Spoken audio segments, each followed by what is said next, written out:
Hello， 大家好，又係我 Andy。今期節目時間同大家分享翻愉景灣呢個樓盤。咁愉景灣係我哋中山南部片區神灣核心位置嘅。今日介紹嘅產品就係我哋嘅90平方嘅3房，同埋我哋112平方嘅3加1房嘅。咁呢邊最有性價比、低首期上車嘅話，就係我哋5棟1702嘅單位，1萬蚊首期就可以上車嘅。以及我哋嘅11棟嘅話，就係3萬蚊首期嘅。咁月供都係我哋嘅3000蚊左右嘅月供嘅，以及我哋嘅13棟90平方嘅3房嘅話，就要翻我哋5萬蚊首期嘅，月供都係我哋2000幾蚊到我哋嘅3000蚊嘅。咁我哋嘅總價都係60幾萬嘅總價嘅。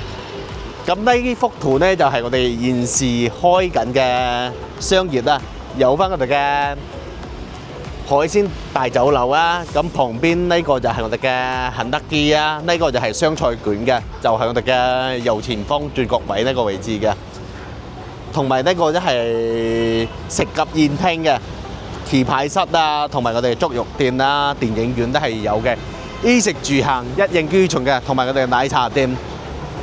咁我哋呢度現時仲有翻我哋嘅香港直通巴嘅，就係呢個位置。咁呢個香港直通巴翻得我哋港珠澳大橋只需要40蚊嘅人仔嘅，到翻我哋嘅香港太子上海街嘅話就係160蚊人仔，自己揸車到我哋嘅港珠澳大橋都係我哋嘅30分鐘嘅時間嘅。咁我哋嘅物業都係我哋雅居樂嘅物業嘅，2蚊2一平方嘅，同埋我哋嘅周邊嘅配套呢都係成熟嘅。咁我哋呢度揸車2-3分鐘就到翻我哋嘅神灣嘅1+1超市啊，同埋我哋嘅神灣市場啊，都係便利嘅。咁事不宜遲，一齊去睇睇我哋嘅示範單位啦。好啦，咁而家嚟到我哋嘅13棟嘅示範單位，係位於我哋嘅6樓嘅2梯4房嘅佈局。呢一個示範單位就係我哋嘅90平方嘅3房嘅。咁我哋用會員間左手邊發展商入邊度嘅一啲固牆板嘅，到時交付嘅話係我哋原膠漆嘅，同埋到時可以做翻我哋定制嘅鍍金嘅鞋櫃嘅。咁你右手邊咧就係腰字型嘅廚房嘅，腰字型設計，快門窗啦。咁呢啲見到都係我哋嘅交付工具嘅。咁呢個冰箱冇啦，咁佢都預留咗個冰箱嘅位置嘅。過翻嚟我哋嘅獨庭分區餐廳嘅位置，咁呢個餐廳嘅話就非常之闊落嘅呢個位置，同埋後面呢個收銀櫃嘅話，到時係冇嘅，需要自己定製翻嘅。咁餐廳呢度到時擺翻個6人位嘅、8人位嘅台係夠用下嘅，咁你睇翻你嘅90平方咁闊落嘅餐廳，咁睇翻你嘅客廳咧。同埋我哋嘅客廳都係嘅，呢度嘅開間都有我哋嘅4米嘅開間嘅，係擺咗我哋嘅接近4米嘅梳化，坐翻4-5個人都係夠用下嘅。呢度睇電視，同埋咧電視嘅背景牆都唔係膠布燈，亦都係用咗我哋嘅膠漆嘅。咁呢一個朝向嘅話就係朝西南向嘅。睇出去我哋嘅景都視野，咁前面就係我哋嘅河景啦。咁講翻左手邊嘅話就係我哋嘅神灣核心位置啦。睇翻落嚟嘅優先觀啦，採光通風都係唔錯嘅。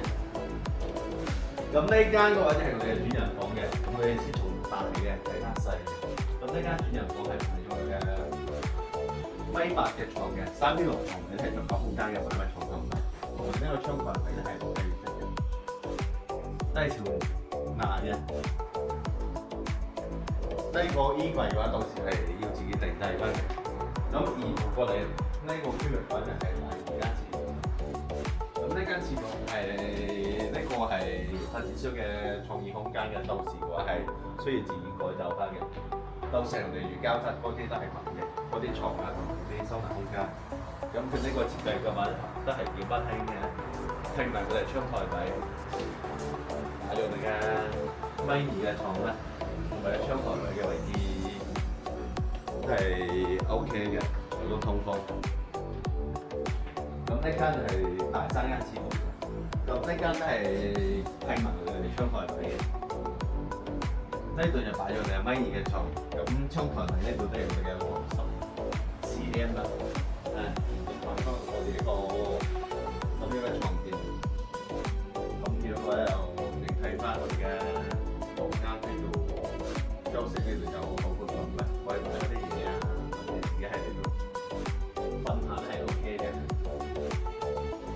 個景觀就係可以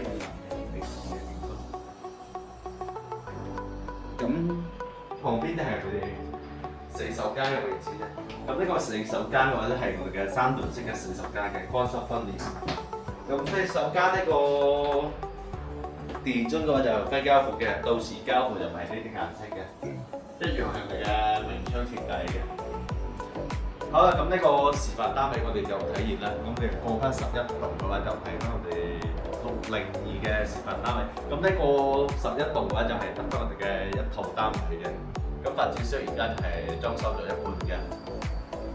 好啦，咁而家一陣間過翻我哋嘅11棟，一陣間開翻機條件。好，啱先體驗我哋嘅13棟90平方嘅示範單位。咁而家嚟到嘅11棟6樓。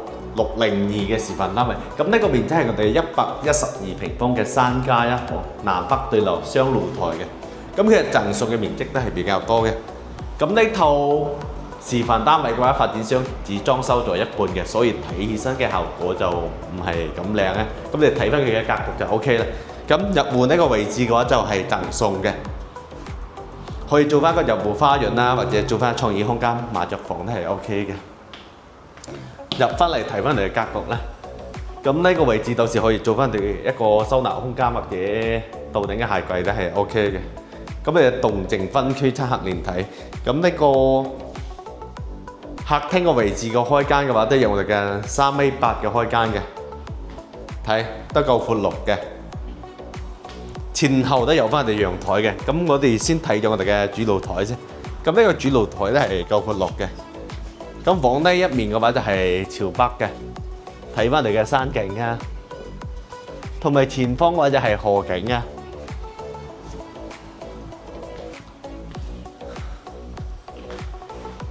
同埋過翻嚟我哋嘅餐廳呢度嘅開間嘅話，都係用我哋嘅2.8米嘅開間嘅，擺翻個圓台或者方台嘅，容納翻6個人到8個人都係冇問題嘅。咁先睇咗我哋嘅廚房先。咁呢個廚房嘅話都係我哋嘅 L 型嘅設計嘅，呢度預留咗我哋嘅雙開門冰箱嘅位置。你見到嗰啲到時都係交付標準嘅，同埋有翻明窗設計嘅，打開窗嘅話都係好通風嘅。咁往呢一面園林嘅話係朝翻嘅東南向嘅。咁餐廳出嚟仲有個生活陽台啦。咁往呢一面嘅話就係朝東南向嘅，睇翻我哋園林啦。咁呢一面嘅話，就發展商暫時就係打好地基，因為而家嘅行情唔係幾好，賣唔出價錢，都係而家都係賣翻成本價嘅，所以好多發展商你睇啊，都係一棟一棟起樓嘅，唔似以前咁啦，成個樓盤起好晒先賣嘅。咁而家好多發展商係咁樣做，起好一棟賣一棟啦，因為買唔出價錢嘅話，後面嘅會蝕好多錢嘅。好多發展商而家都係收翻成本價買樓嘅。係第一間次卧，咁發展商都係裝修咗一半嘅。咁呢一棟嘅話都係冇咩單位啦。呢個位置就係佢嘅客位，3段式嘅客位，乾濕分離。咁呢一棟嘅話就係得我哋呢套單位啦。第二間次卧，咁呢間次卧我哋嘅窗台位嘅位置都係夠闊落嘅，同埋我哋嘅房間都係方方正正嘅，有我哋8個平方左右啊，擺翻我哋嘅5.8米嘅床都係 OK 嘅，配埋窗台位嘅位置。最後間就係我哋轉人房，咁呢間轉人房係夠闊落嘅，咁呢個位置就係擺翻我哋嘅床嘅。咁呢一個弧形嘅設計嘅話，就唔會我哋嘅廁所對住佢嘅床頭啦，同埋佢呢個窗台位同埋我哋嘅落面窗嘅話都係比較闊落嘅，一樣睇翻我哋嘅園林嘅景觀嘅，同埋泳池。咁呢邊就係我哋後期啦，啱先講嘅二期。睇翻嚟主人房嘅透廁先，咁呢個透廁都係3段式嘅透廁嘅。乾濕分離，明窗設計啦。係啊，咁呢一棟嘅話係得翻呢一套單位嘅，所以發展商只裝修咗一半。咁我啱先同我哋嘅現場同事咧溝通咗之後，佢話只得一套單位啊，咁我都影翻俾觀眾朋友睇啦。咁呢個單位我哋就體現啦，咁我哋留翻下面同大家總結翻呢個樓盤啦。好啦，咁示範單位我哋就體現啦。咁發展商呢邊有嘅優惠政策非常之大嘅力度嘅。咁我哋嘅11棟嘅話係3萬蚊首期就直接可以上到車嘅，月供都係我哋嘅3000蚊左右嘅。跟住佢嘅13棟90平方嘅示範單位呢邊嘅話就係我哋嘅5萬蚊首期嘅，月供都係我哋3000蚊左右嘅。跟住發展商仲有一套做得非常之低嘅首期嘅，1萬蚊首期就可以上車，就係我哋5棟1702嘅單位，都係我哋112平方嘅。咁佢總價都係我哋嘅80萬嘅，單價都係7000幾蚊平方，月供大概都係我哋嘅3000蚊左右嘅。好啦，咁我哋今期節目就分享到呢度，咁我哋下期再見啦，拜拜。